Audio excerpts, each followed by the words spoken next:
तो ठीक है, बताइए आप लोग, पेड़ को कभी चलते देखे हैं? नहीं सर। पेड़ देखा है चलते कभी? नहीं सर। क्यों? हम लोग तो चलते हैं। हम सजीव हैं। Yes sir. पेड़ पौधे भी सजीव हैं। पेड़ पौधा भी सजीव है। पेड़ पौधा भी सजीव है। सजीव है, लेकिन वो चलता नहीं है। अच्छा, कभी ये सोचा कि पेड़ को पानी कौन पिलाता है?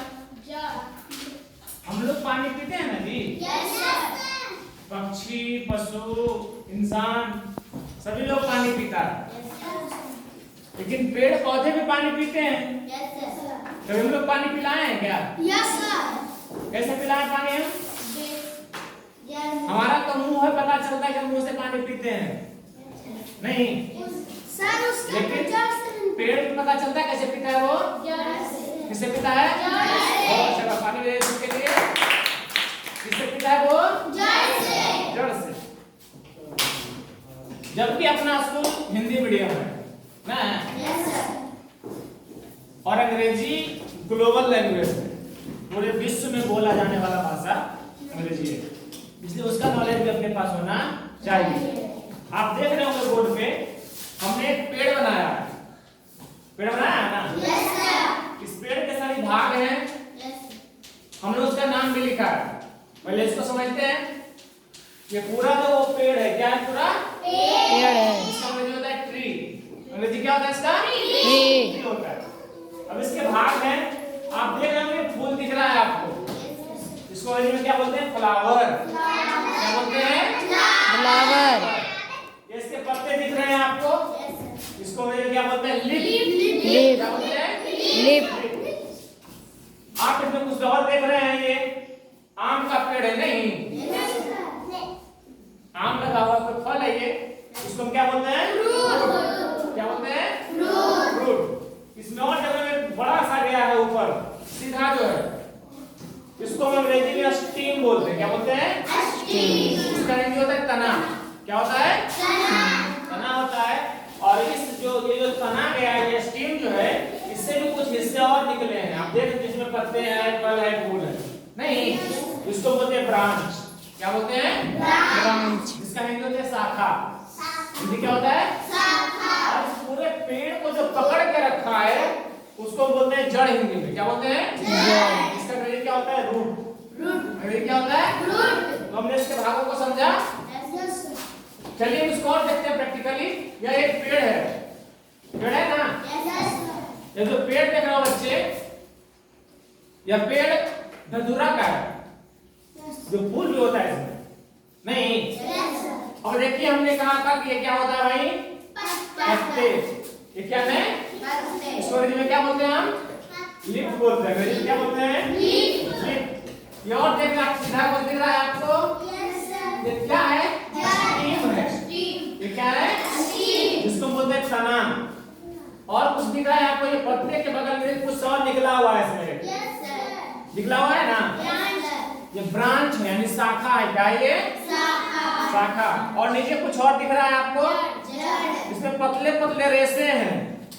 ये क्या है? जड़ है। क्या है ये? जड़ है, जो इस पेड़ को पूरा सही तरीके से मिट्टी में पकड़ के रखे हुए है। समझ रहे हैं? ये क्या होगा? जड़।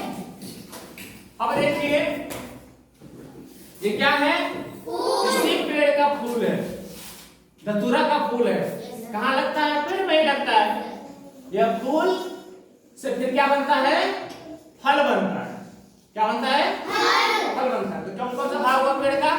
पत्ते हुए, पत्ते, तना, शाखा, जड़, फूल और फल। ये मुख्य भाग है किसके? पेड़। आज हम लोग इसी के बारे में पढ़ेंगे। किसके बारे में? पेड़ के बारे में। पेड़ नहीं होगा तो क्या होगा? पेड़ नहीं होगा तो क्या होगा? हम सब भी, क्योंकि हमारी जो प्राण वायु ऑक्सीजन है वो कहाँ से मिलती है? पेड़ पौधों से मिलती है। और जब पेड़ नहीं होंगे तो वायुमंडल में ऑक्सीजन की मात्रा बढ़ जाएगी और एक समय ऐसा आएगा कि हम उस प्राण वायु के अभाव में अपने जान को गवा दें। समझ रहे हैं? इसलिए ऑक्सीजन हमारे लिए बहुत जरूरी है। ऑक्सीजन का भंडार कहाँ है भाई? तो पेड़ से ऑक्सीजन हमको मिलता है नहीं? तो आज हम लोग चौथा क्लास में पढ़ना है हमको जड़ों की पकड़। जड़ों की पहले जड़ बनता कैसे इसको समझिए। पहले जड़ है क्या? कहता है कि पौधे का वो भाग, पौधे का वह भाग जो मूलांकुर से, आप लोग देखिए घर में देखते हुए लोग खेती करने जाते हैं तो उसका बीज छिड़कते हैं, चाहे चना का हो, गेहूं का हो, धान का हो। नहीं, हम लोग अपने घर में मूंग और चना को फुला देते हैं, इसको अंकुर हम बोलते हैं। नहीं, क्या करते हैं उसको फूलने छोड़ देते हैं, एक बार फूलता है उसको निकाल कर रख देते हैं। जब वो हवा के संपर्क में जाता है उसमें कुछ निकल जाता है, जो वह निकलता है उस बीज से उसको अंकुर बोलते हैं। क्या बोलते हैं हम? अंकुर। होता क्या है कि पौधे का वह भाग जो बीज से अंकुर बन के निकलता है, बीज से अंकुर बन के निकलता है और सूर्य की रोशनी के विपरीत, सूर्य की रोशनी के विपरीत मिट्टी के अंदर जाता है। मिट्टी के अंदर जाता है, क्या कहलाता है? जड़ कहलाता है। क्या कहलाता है? जड़। आप क्या देखते होंगे? मिट्टी के नीचे ही जाता है। नहीं, ये क्या हुए? जड़ हुए। ये क्या है? जड़ है। तो हम इसी के बारे में पढ़ेंगे, जड़ों की पकड़। हम चलते हैं, हम अस्थिर से खड़े रहते हैं एक जगह पे। हमारा ये बिल्डिंग खड़ा है, इसलिए खड़ा है कि इस बिल्डिंग के नीचे में बेस है, इसका आधार बनाया गया है, नींव बनाया गया है। गांव की भाषा में उसको दावा करते हैं। नहीं, इसका आधार इसलिए वो खड़ा है। हम खड़े हैं क्योंकि प्रकृति ने हमें भी पैर दिया है। हम खड़े हैं, हम इसके सहारे चल रहे हैं। पेड़ भी खड़े किसके सहारे होते हैं? इन जड़ों के सहारे ही खड़े होते हैं। जड़ होते कहाँ हैं? मिट्टी के नीचे होते हैं।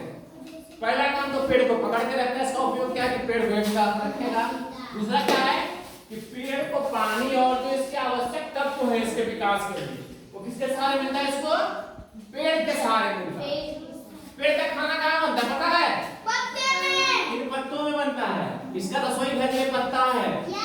इसका पेड़ का, इस पेड़ का किचन, अपने घर में किचन है ना? हमारा खाना किचन में ही बनता है ना?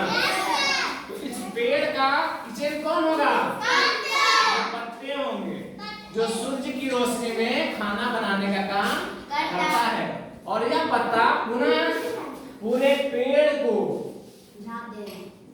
पूरे पेड़ को जो आवश्यक तत्व उसके हैं उसको पहुंचाते हैं। इससे इसमें फूल लगते हैं, एक फल लगते हैं, ये पेड़ का विकास होता है, इसके तने मोटे हो जाते हैं, इसमें बहुत सारे शाखाएं निकलती हैं, फिर उसमें अच्छे से फल भी लगते हैं। किसके कारण? इन जड़ों के कारण। यानी पेड़ के लिए जड़ का बहुत बड़ा महत्व है।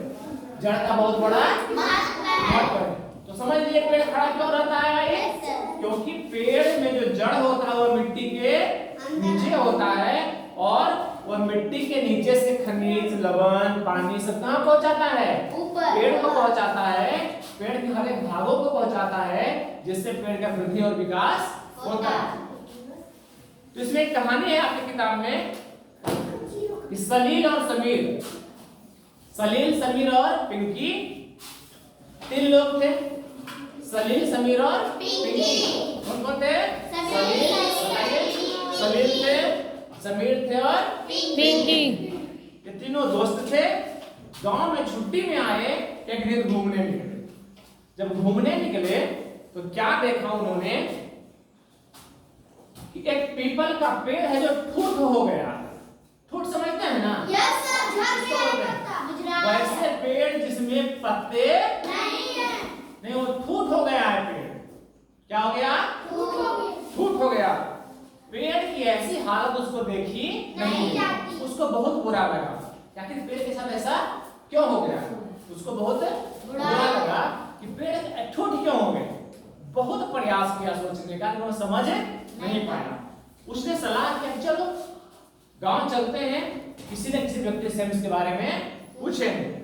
जब गांव गया तो गांव में बुजुर्ग व्यक्ति मिले जिनकी उम्र लगभग 60 थी, लगभग 60 साल की। उनका नाम रामू काका था। क्या था? रामू काका। तीनों बच्चे गए उनका विभाजन किया और रामू काका से पूछा कि रामू काका ये पेड़ जो पीपल के हैं ठूठ क्यों हो गए? ठूठ क्यों हो गए? रामू काका ने बताया कि बच्चे यह पेड़ आंधी पानी से नहीं उखड़े। यह पेड़ आंधी पानी से नहीं उखड़े। लोगों को और आश्चर्य हुआ, जब आंधी चला ही नहीं, पानी पड़ा ही नहीं, तेज बारिश हुई ही नहीं, पेड़ कैसे ही ठूठ हो गए? बताया कि गांव के लोगों ने क्या किया, इस पेड़ के आसपास जो मिट्टी थे, इस पेड़ के चारों तरफ जो मिट्टियां थी, उस मिट्टी को क्या कर दिए? निकाल लिए। क्या कर दिए? निकाल लिए। और मिट्टी निकल जाने के कारण इस पेड़ को सही मात्रा में जल नहीं मिला। सही मात्रा में जल नहीं मिला। और एक दिन ऐसा आया, यह पेड़ जो है, इसका जो खाना बन रहा था, कहाँ पत्ते में खाना बनते बताएं, वहां जो खाना बन रहा था वह खाना बनना धीरे धीरे बंद हो गया और यह पेड़ जो है धीरे धीरे एक समय में आके ठूठ के रूप में आ गया। उसने प्रश्न पूछा, तो काका यदि हम फिर इसमें मिट्टी डाल दें, हम फिर से इसमें जल दें, तो क्या पेड़ बड़े बड़े हो जाएंगे? क्या पूछा कि रामू काका यदि हम इस पेड़ के चारों तरफ फिर से मिट्टी डाल दें, फिर से हम प्रतिदिन जल दें, इसका सही देख रेख करें, तो क्या यह पेड़ हरे हो जाएंगे? रामू काका ने बिल्कुल मेरे लाल, क्या होंगे? बिल्कुल मेरे लाल, ये पेड़ हरे भरे हो जाएंगे। तीनों बच्चों ने यही काम किया। उसके जड़ के चारों तरफ मिट्टी डाले। क्या डाले? मिट्टी डाले। प्रतिदिन पानी डाला और एक समय ऐसा आया कि अद्भुत पीपल का पेड़ हरा भरा हो गया। कैसा हो गया? हरा भरा। समझ गए आप लोग? जड़ की क्या उपयोगिता है? पूरे पेड़ को वृद्धि, विकास, उसको एक जगह स्थिर रखने में जड़ की बहुत बड़ी भूमिका होती है। यदि जड़ नहीं होंगे तो पेड़ एक जगह सही तरीके से खड़े नहीं होंगे और साथ ही साथ उस पेड़ को प्रॉपर मात्रा में ना पानी मिल पाएगा, ना विटामिन मिल पाएगा, ना खनिज मिल पाएंगे, ना लवण मिल पाएंगे और होगा ये कि पेड़ खाना बनाना बंद कर देगा और पेड़ ठूठ हो जाएगा। समझ गए? अच्छा चलिए, एक चीज आप जानते हैं, ऑस्ट्रेलिया का नाम सुने हैं आप लोग? ऑस्ट्रेलिया एक देश है। ऑस्ट्रेलिया में एक पेड़ है जिसको रेगिस्तानी याक के नाम से जाना जाता है। किसके नाम से? रेगिस्तानी याक। एक बार नाम बोलिए फिर से, रेगिस्तानी याक। रेगिस्तानी याक, सॉरी, रेगिस्तानी ओक। रेगिस्तानी ओक के नाम से जाना जाता है। ऑस्ट्रेलिया में एक पेड़ है। पेड़ बहुत बड़ा नहीं होता, बहुत विशाल पेड़ नहीं होते। वो पेड़ आपके घर के कमरे का जो दीवार है, का जो दीवार हम देख रहे हैं, 10 से 12 फीट का होता है। कितने फीट का होता है? 10 से 12 फीट का। और एक बात और समझिए, इस पेड़ में पत्ते भी बहुत कम होते हैं। इसमें पता है ना, छोटा सा पेड़ बहुत सारा पत्ता दिख रहा है आपको, लेकिन ओक जो है, रेगिस्तानी ओक, उसमें पत्ते भी बहुत कम होते हैं। लेकिन यह पेड़ जितना दिखाई देता है, यह पेड़ जितना पेड़ दिखाई देगा हमको, तो जमीन के ऊपर का जो हिस्सा है वो हमको दिखाई पड़ेगा नहीं। तो जितना यह पेड़ दिखाई देता है उससे लगभग लगभग लगभग 20 गुना। कितना गुना? 20 गुना। 20 से 30 गुना उसकी जड़ें जमीन के अंदर जाती है। मतलब ये समझिए, यदि पेड़ 10 फीट का है तो उसकी जड़ कितनी फीट जाएगी? 30 फीट। यदि 20 गुना हुआ तो 200 फीट और 30 गुना हुआ तो 300 फीट जमीन के नीचे जाएगी। किसका? रेगिस्तानी ओक का। रेगिस्तानी ओक का। अब जब तक वह जड़ कब तक जाता है नीचे? तब तक जाता है जब तक वह पानी के समीप नहीं पहुंच जाए। जब तक वह पानी के समीप नहीं पहुंच जाए। और जब वह पानी के समीप पहुंच जाती है उसकी जड़ें, वह क्या होता है? उसका जड़ नीचे जाना बंद हो जाता। अब होता क्या भाई, जब कभी इस इलाके में पानी की कमी होती है, इसकी कमी, पानी की कमी होते हैं, तो मानी के लिए ओक है, तो क्या करते हैं लोग? इसके पत्ते को तोड़ते हैं, इसमें पाइप डालते हैं और उससे पानी निकाल लेते हैं ना सेल वाली बात। आश्चर्य लग रहा है ना आपको? जैसे हम जो घर में चापाकल लगाते हैं, अब सबमर्सिबल लगाने लगे हैं, तो हम क्या करते हैं कि जमीन के अंदर पाइप डालते हैं, उसके अंदर मोटर डालते हैं, मोटर पानी जमीन से बाहर हमको देता है। चापाकल होता है उसमें हम हैंडपंप लगाते हैं, उसको दबाते हैं, पानी क्या होता है बासन के सारे ऊपर आता है, हम पानी पीते हैं, क्योंकि जमीन के अंदर क्या है? पानी है। रेगिस्तानी ओक जो है ऑस्ट्रेलिया में, वह तो उसी प्रकार का काम करता है। जब उसको पानी की कमी होती है क्या करते हैं वो? उसी को पत्ते को तोड़ते हैं, तने को तोड़ते हैं, उसमें पाइप डालते हैं और उससे पानी निकाल लेते हैं। कैसा लगा इसके बारे में जानकर? बहुत अच्छा लगा? चलिए बहुत अच्छा। तो एक कविता है, मेरे साथ आप लोग बोलिएगा। रेडी? मिट्टी के भीतर है जकड़ी, मिट्टी के भीतर है जकड़ी, भीतर है जकड़ी, पादप की आधार जड़ें। पादप कौन? ये पेड़। पेड़ को हम पादप के नाम से भी जानते हैं। इसे बोलिए मिट्टी के भीतर है जकड़ी, पादप की आधार जड़ें, पादप की आधार जड़ें, पानी हरदम चूसा करती, पानी हरदम चूसा करती, पौधे की है जान जड़ें, पौधे की है जान बड़ी, गाजर मूली सलजम में, गाजर मूली सलजम में, गाजर मूली सलजम में, सलजम में, भोजन की भंडार जड़ें, भोजन की भंडार जड़ें, रोज किया करती पेड़ों में, रोज किया करती पेड़ों में, जीवन का संचार करे, जीवन का संचार करे, रोज किया करती पेड़ों में, रोज किया करती पेड़ों में, जीवन की संचार जड़ें, जीवन की संचार जड़ें, मिट्टी के भीतर है जकड़ी, भीतर के भीतर है जकड़ी, पेड़ों की है जान जड़ें। पेड़ों की है जान जड़ें। समझ में आ गया? किसी को दिक्कत? कुछ पूछना चाहते हैं तो पूछिए। किसी को कुछ पूछना है? नहीं? क्या बोलिए श्री राम? क्या पूछ रहे हैं बोलिए। चलिए लगता है समझ